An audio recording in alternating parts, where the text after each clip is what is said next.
कि भारतीय जनता पार्टी के लोग बहुत बेईमान हैं, झूठे हैं, जो वादा करते हैं वो कभी पूरा नहीं करते। दिल्ली का चुनाव पहले हो कि मध्य प्रदेश का चुनाव पहले हो, ये मंथन हो रहा था, लेकिन सुनने में आ रहा है कि अब तो मध्य प्रदेश का चुनाव पहले होगा, दिल्ली का चुनाव बाद में होगा। लेकिन दिल्ली का रास्ता अगर उत्तर प्रदेश से निकलता है तो मध्य प्रदेश में चुनाव होने जा रहा है, तो मध्य प्रदेश भी उसका संदेश देगा कि जिसको भी प्रधानमंत्री बनना है वो उत्तर प्रदेश में आ जाओ।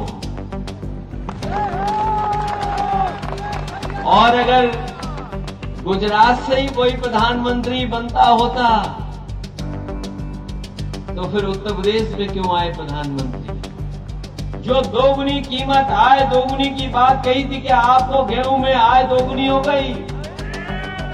बीजेपी ये समझती है कि बीजेपी को जो वोट दे रहा है वो सनातनी है, और जो बीजेपी को वोट नहीं दे रहा वो सनातनी नहीं है। तो इसलिए ये बहस मत छेड़िए, इस बहस में हम बहुत लड़ चुके हैं यूपी में। अखिलेश यादव लोकसभा चुनाव की तरह अब मध्य प्रदेश चुनाव में भी भाजपा की टेंशन बढ़ाने में लगे हुए हैं। अब भले ही सपा 2024 को लेकर इंडिया गठबंधन में हो, लेकिन अखिलेश यादव ने मध्य प्रदेश विधानसभा चुनाव में अपनी पार्टी की ताल ठोक दी है। अखिलेश यादव बुधवार को रीवा में रैली करने पहुंचे और भाजपा को निशाने पर ले डाला। साथ ही कहा कि उत्तर प्रदेश के बिना दिल्ली की सरकार नहीं बनेगी, और कहा कि भाजपा के लोग बहुत झूठे हैं, किसानों की आय दोगुनी करने की बात कहते थे, लेकिन बताओ उस बात का क्या हुआ।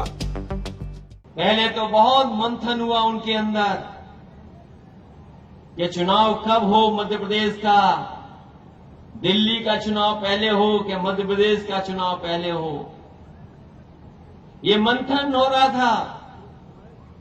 लेकिन सुनने में आ रहा है कि अब तो मध्य प्रदेश का चुनाव पहले होगा, दिल्ली का चुनाव बाद में होगा।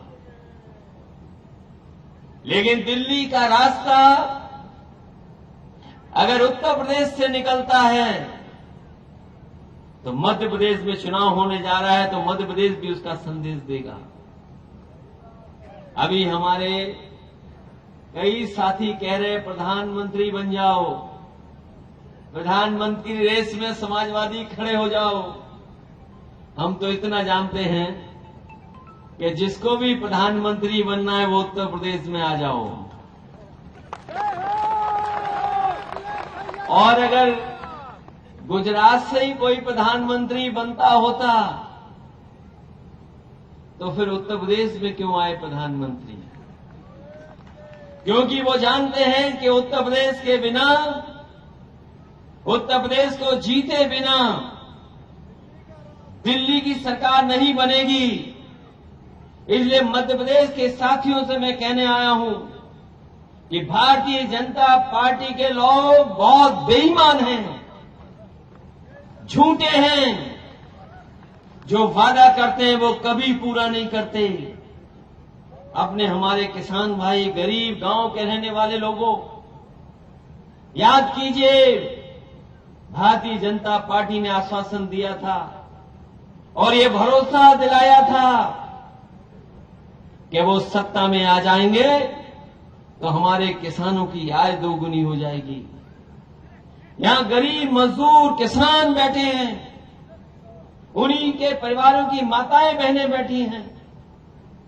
बताइए, आपकी कोई फसल की कीमत अगर भारतीय जनता पार्टी ने दुगनी की हो तो बता दो हमें आप। इतना ही नहीं, मध्य प्रदेश में केंद्रीय मंत्रियों को विधानसभा चुनाव में टिकट देने की बात पर कहा कि भाजपा वाले तो महिलाओं को 33% आरक्षण देने की बात कर रहे थे। बताओ, क्या मध्य प्रदेश में वे महिलाओं को टिकट दे रहे हैं? और तो और सनातन के सवाल पर अखिलेश यादव ने कहा कि बीजेपी सिर्फ ये समझती है कि जो उन्हें वोट दे रहा है वो सनातनी है। इस बात पर हम यूपी में बीजेपी से बहुत लड़ चुके हैं और उन्हें ये बात अच्छे से पता है। क्या कारण है भारतीय जनता पार्टी ने केंद्रीय मंत्रियों को चुनाव मैदान में उतार दिया? नरेंद्र सिंह तोमर हो, प्रहलाद पटेल हो, इन लोगों को तक चुनाव मैदान में उतारा है सर? ये सवाल बड़ा नहीं है।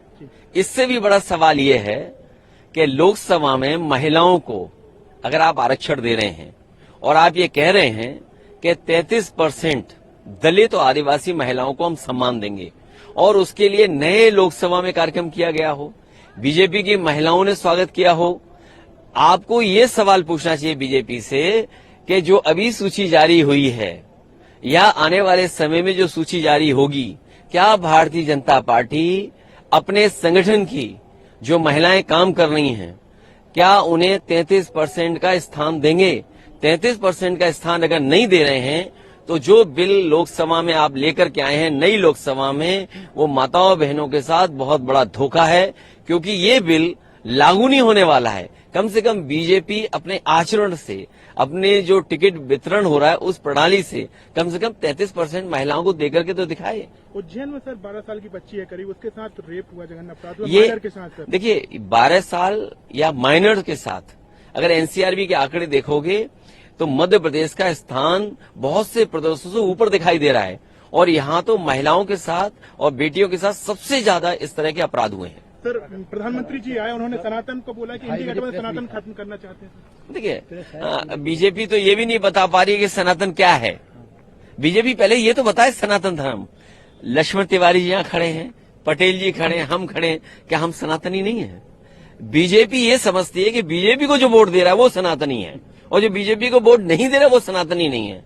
तो इसलिए ये बहस मत छेड़िए, इस बहस में हम बहुत लड़ चुके हैं यूपी में। धन्यवाद। ब्यूरो रिपोर्ट यूपी तक।